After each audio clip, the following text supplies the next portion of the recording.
fear is just bad math.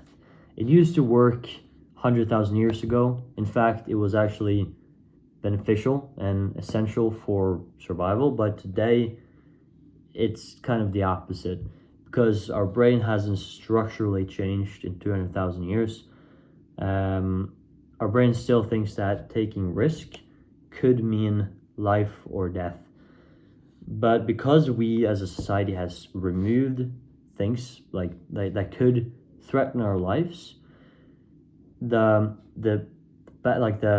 complete downside of taking high risk has never been like the chance of that happening has never been lower. So I think that just taking risk is just, as I said, like it has never, the downside has never been better, and the upside has also never been better. But I also think that people get, we live in a world where we're pretty comfortable wherever we are right now. So the kind of like the urge for taking that risk is not where it used to be, because we're not, like most people on average are not in a situation that they dislike to the point where they want, like the pain of inaction is greater than the pain of action, which just means that they're gonna take less risks because they are fine with where they are right now. It's not great, but it's not bad either. So essentially what I'm saying is that the people that are the less happy about where they are right now is the ones that takes the most risk, essentially because they had the least to lose. Because the word, like one of the most probable worst case scenarios that could happen if you're taking high risks today is living at your parents' house in the basement, sleeping on the couch, eating ramen noodles. That's like the worst case scenario. That's pretty probable for most people, at least in like the Western world. But if you took the same amount of risk 100,000 years ago, it would most likely mean death, because we don't have the same systems and same technology and advancements that we have today. So we're pretty much just, as a society, we've like eliminated death to a huge degree. Of course, it's of course not out of the equation, but it's still it's still possible, but it's way less likely to happen. I wrote this down as like a logic, as a chain that I've noticed we've gone through. So fear evolved as a survival mechanism for genuinely life-threatening situations.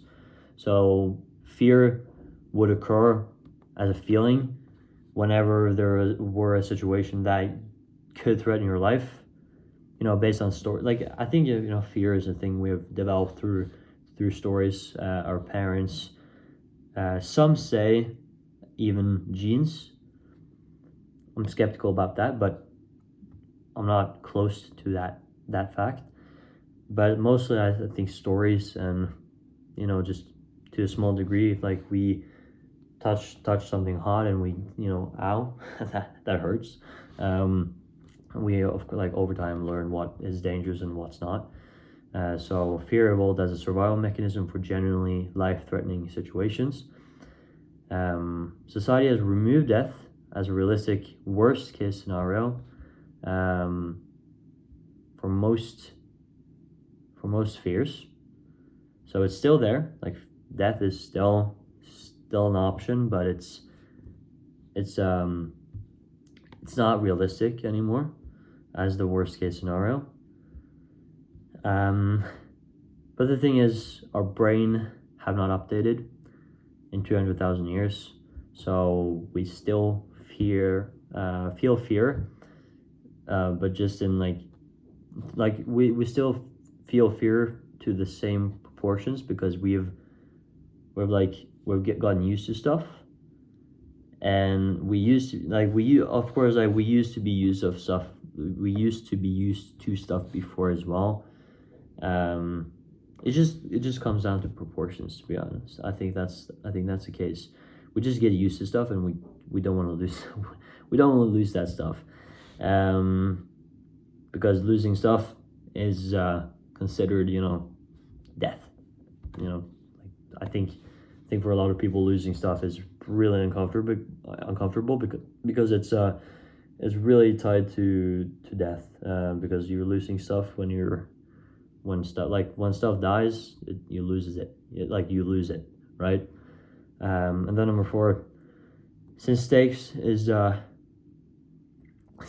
modern life equals upside potential, fear is now a decent proxy for importance and opportunity, because you can, there's so high upsides nowadays that, and I the reason they're the upsides are so high is because we have those advancements that have made our society way more comfortable, the average person in today's society way more comfortable than the average person 100,000 years ago, which means that as I said, the comforts or the discomfort of inaction is less than the discomfort of action, or the pain of action, which makes people settle, which, because success is essentially, not actually essentially, but as what most people would measure success as, is something proportion to other people. So if everyone would, easy example, if everyone would have had $1 million, $1 million would not have been, you would not have been rich if you had $1 million, but because not everyone has $1 million, you will be considered as being rich when you have $1 million. So yeah, that's that. And yeah, I just think it's I just think it's because the reason, and because there's a lot of things that are in proportion to other people. It's just a little, small competitions. When less people participate, it's you get most of the upside, because now it's not distributed on those people, on the content, it's still it's normally it's not contributed on the contestants, because nowadays capitalism has made it so that when you have a lot of resources, it's easier to gain more resources from there than when you have few resources to gain as much as the people on top. So it's essentially a zero-sum game at the end of the day.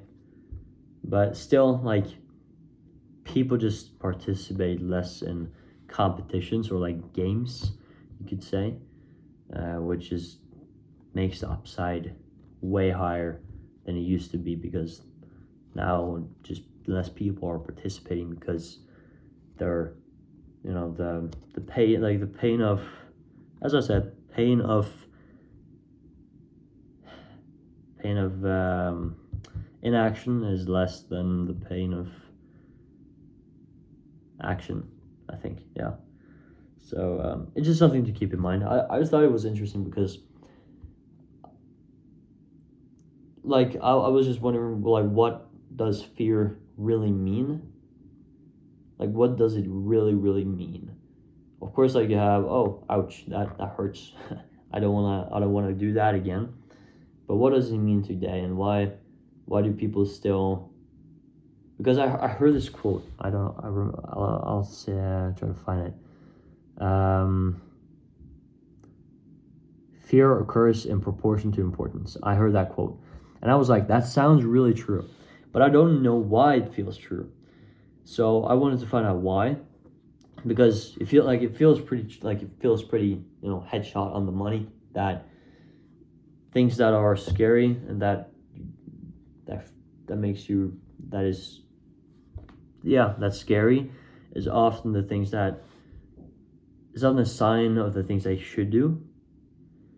But I didn't know exactly why, because that did just, logically, that didn't make sense to me, that you would do something that you feared to do. Because if you fear,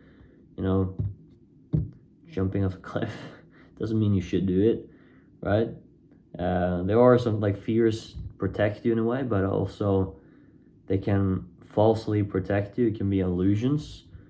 Just, glass cages that that you made yourself, glass cages you made yourself, that you cannot escape, and you swallow the key.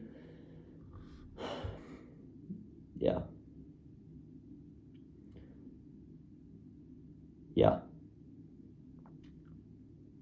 I think it's important to, because at the end of the day, the it's a default state of most people's minds,